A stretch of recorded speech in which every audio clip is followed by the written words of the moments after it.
향기를 만들려고 애쓰는 신앙이 이미 향기이신 그리스도를 놓치고 있습니다. 우리는 신앙생활 속에서 자주 이런 배움을 받아왔습니다. 하나님께 향기로운 제사를 드리자. 이 말은 틀리지도 가볍지도 않습니다. 성경은 분명히 하나님께 기뻐 받으시는 제사가 있다라고 말합니다. 바울은 그리스도께서 우리를 사랑하사 자신을 버리사 하나님께 향기로운 제물과 희생 제물로 드리셨느니라 말합니다. 향기로운 제사라는 표현은 성경적이고 아름답고 믿음의 목표처럼 들립니다. 그래서 우리는 자연스럽게 이렇게 질문해 왔습니다. 어떻게 하면 내 삶이 하나님께 향기가 될 수 있을까? 더 정성을 들이면 되는 걸까? 더 희생하면 되는 걸까? 더 오래 참고 더 많이 드리면 되는 걸까? 이 질문 자체는 진지합니다. 하나님을 사랑하기에 나오는 질문이죠. 그러나 이 질문이 잘못된 방향으로 가면 신앙은 어느 순간 향기를 만들기 위한 부담으로 바뀌게 됩니다. 성경은 분명히 말합니다. 하나님은 향기로운 제사를 기뻐하십니다. 그러나 동시에 성경은 더 근본적인 질문을 우리에게 던집니다. 그 향기는 어디에서 시작되었는가? 바울은 우리는 구원받은 자들에게나 망하는 자들에게나 하나님 앞에서 그리스도의 향기니 라고 말합니다. 주목할 점은 이것입니다. 우리가 향기라고 불리는 이유는 우리가 무엇을 잘해서가 아니라 예수 그리스도 안에 있기 때문이라는 사실입니다. 여기서 중요한 전환이 일어납니다. 향기로운 제사는 잘 드린 결과가 아니라 이미 드려진 제사 안에서 흘러나오는 삶일 수 있다는 깨달음입니다. 즉 향기를 만들려고 애쓰는 자리에서 이미 향기이신 분 안에 거하는 자리로 이동하는 겁니다. 이 이동이 이해되지 않으면 우리는 평생 더 향기롭게 살자는 말 앞에서 스스로를 평가하며 살아가게 됩니다. 그래서 우리는 질문을 바꾸려고 합니다. 나는 어떤 제사를 드려야 하는가가 아니라 성경이 말하는 제사는 원래 어떤 구조였는가? 이 질문을 붙들고 먼저 구약으로 들어가 볼 겁니다. 왜냐하면 구약의 번제를 정확히 이해해야 신약에서 무엇이 달라졌는지 분명히 이해할 수 있기 때문입니다. 구약의 번제는 은혜의 제사가 아니라 내가 나를 보증으로 세우는 제사였습니다. 이전 단계에서 우리는 번제가 단순한 제사가 아니라 하나님 앞에서의 태도라는 큰 틀을 확인했습니다. 이제 첫 단계에서는 그 번제가 구약에서 어떤 구조로 이해되었는지 그리고 왜 그것이 소유의 논리로 작동했는지 살펴보려고 합니다. 구약의 번제는 분명히 내가 가진 것으로 드리는 제사였습니다. 레위기 1장을 보면 제물은 제사자의 소유였고 흠없는 것을 선택하고 준비하는 책임도 전적으로 제사자에게 있었습니다. 그는 흠없는 수컷으로 회막문에서 여호와 앞에 기쁘게 받으시도록 드릴지니라. 여기서 핵심은 흠없음입니다. 이것은 단순한 규격이 아니라 하나님께 드리는 약속의 무게를 보여주는 기준이었습니다. 그래서 구약의 번제는 자연스럽게 서원의 성격을 띠게 됩니다. 내가 하나님께 이것을 드립니다. 이만큼 바칩니다. 라는 고백이 제물에 실려져 있었습니다. 전도서 5장은 이렇게 말합니다. 내가 하나님께 서원하였거든 갚기를 더디게 하지 말라. 서원하고 갚지 아니하는 것보다 서원하지 아니하는 것이 나으니라. 이 말씀은 구약적 제사 세계가 서원과 책임의 세계였음을 분명히 보여줍니다. 이 구조 안에서 부정할 수 없이 제물의 질과 서원의 무게가 연결됩니다. 더 좋은 제물은 더 큰 헌신을, 더 큰 손해는 더 진지한 각오를 의미했습니다. 이것이 잘못이라는 말이 아닙니다. 오히려 이것은 하나님 앞에서 인간이 얼마나 진지할 수 있는지를 보여주는 정직한 신앙의 형태였습니다. 다윗이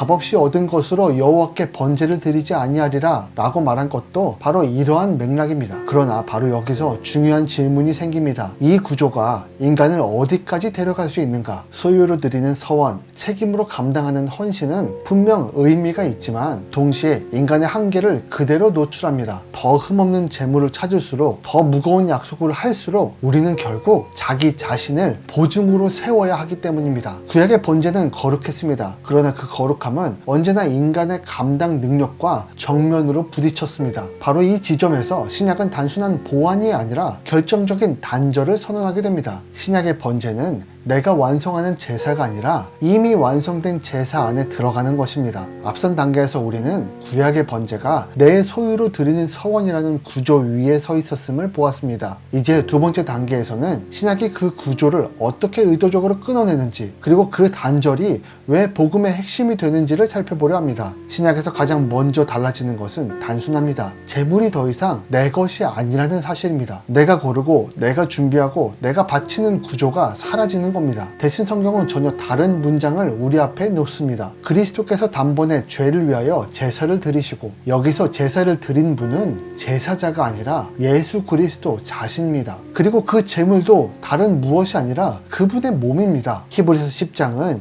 이 변화를 가장 선명하게 설명합니다. 이 뜻을 따라 예수 그리스도의 몸을 단번에 들이심으로 말미암아 우리가 거룩함을 얻었노라. 여기서 단번에라는 표현은 단순히 시간의 단축만을 의미하지 않습니다. 이것은 반복 불가, 보완 불가, 추가 불가를 뜻합니다. 다시 말해 내가 무엇을 더 얹을 수 있는 여지가 남아있지 않다는 선언입니다. 이 점이 결정적이에요. 신약의 번제는 더 이상 내 헌신의 수준, 내 결단의 강도, 내 각오의 완성도로 성립되지 않습니다. 왜냐하면 제사의 성립 조건이 이미 예수님 안에서 완결되었기 때문에 그가 한 제물로 거룩하게 된 자들을 영원히 온전하게 하셨느니라. 여기에는 인간의 성취가 들어갈 자리가 없습니다. 복음서도 같은 방향으로 말합니다. 예수님은 아무도 내 생명을 빼앗지 못한다. 나는 스스로 버리노라 라고 말씀하십니다. 신약의 제사는 인간이 무엇을 바치는 행위가 아니라 하나님 아버지와 예수 그리스도 사이에서 이미 이루어진 사건입니다. 우리는 그 사건의 설계자도 집행자도 아닙니다. 다만 그 결과 안으로 초대받은 사람들입니다. 이것은 헌신을 무시하는 선언이 아니에요. 오히려 헌신을 인간의 자기 보증에서 분리시키는 선언입니다. 내가 제물을 준비하지 않았기 때문에 나의 실패는 제사를 무효로 만들 수 없습니다. 내가 통제하지 않았기 때문에 나의 연약함은 구원의 근거를 흔들 수조차 없습니다. 이것이 신약이 가져온 결정적 단절입니다. 그래서 신약의 번제는 더 이상 내가 하나님께 무엇을 약속했는가를 묻지 않습니다. 대신 이렇게 묻습니다. 이미 이루어진 제사 앞에서 나는 어디에 서 있는가? 그렇다면 자연스러운 질문이 생깁니다. 이렇게 완성된 제사 앞에서 나의 서원과 각오는 어떤 의미가 있는가? 하나님을 향한 나의 결단이나 소원은 스스로 보증할 수 없습니다. 앞선 단계에서 우리는 제물을 준비한 이가 내가 아니라 예수 그리스도시라는 결정적 단절을 확인하였습니다. 이제 세 번째 단계에서는 그 사실이 우리 자신에 대해 무엇을 말하는지, 다시 말해 인간의 소원과 각오가 어떤 자리로 내려오는지를 살펴보려 합니다. 이 결론은 불편하지만 피할 수 없어요. 나의 소원조차 온전할 수 없다는 말이니까요. 이것은 신앙이 약해서가 아니라 인간이기 때문에 그렇습니다. 바울은 로마서 7장에서 이 현실을 매우 정확하게 진술합니다. 원함은 내게 있으나 선을 행하는 것은 없노라. 여기서 바울은 결단이 없다고 말하지 않습니다. 분명히 원함이 있습니다. 문제는 그 원함을 끝까지 보증할 능력이 인간에게 없다는 데 있습니다. 이 점에서 우리는 중요한 오해를 내려놓아야 합니다. 이것은 겸손한 말이 아닙니다. 나는 부족합니다. 이 말은 미덕의 고백이 아니라 정확한 인간론입니다. 인간은 서원할 수 있지만 그 서원을 완성으로 밀어붙일 수 없는 존재입니다. 그래서 구약의 서원은 언제나 두려움과 함께 했습니다. 서원하고 갚지 아니하는 것보다 서원하지 않은 것이 나으니라. 이 경고가 그 증거입니다. 그러나 바울의 논리는 거기서 멈추지 않습니다. 로마서 8장 1절은 전혀 다른 방향을 선언합니다. 그러므로 이제 그리스도 예수 안에 있는 자에게는 결코 정죄함이 없나니. 여기에서 바울은 인간의 무능을 부정하지 않습니다. 오히려 그 무능을 전제로 한 채 전혀 다른 결론에 도달합니다. 즉 서원은 있다, 완성은 없다, 그러나 정죄함도 없다. 이것이 바로 신약적 인간 이해의 핵심입니다. 나의 각오는 실제입니다. 그러나 그 각오는 구원의 보증서가 아닙니다. 내가 약속을 지키지 못할 가능성은 여전히 존재하지만 그 가능성 때문에 하나님 아버지의 판결이 다시 열리지는 않는다는 겁니다. 왜냐하면 그 판결은 이미 예수 그리스도의 제물 위에서 끝났기 때문에 그렇습니다. 여기서 성령의 역할이 분명해집니다. 성령은 우리를 대신해서 서원을 완성하시는 분이 아니라 완성되지 못한 서원 속에서도 우리를 그리스도 안에 머물게 하시는 분입니다. 성령이 말할 수 없는 탄식으로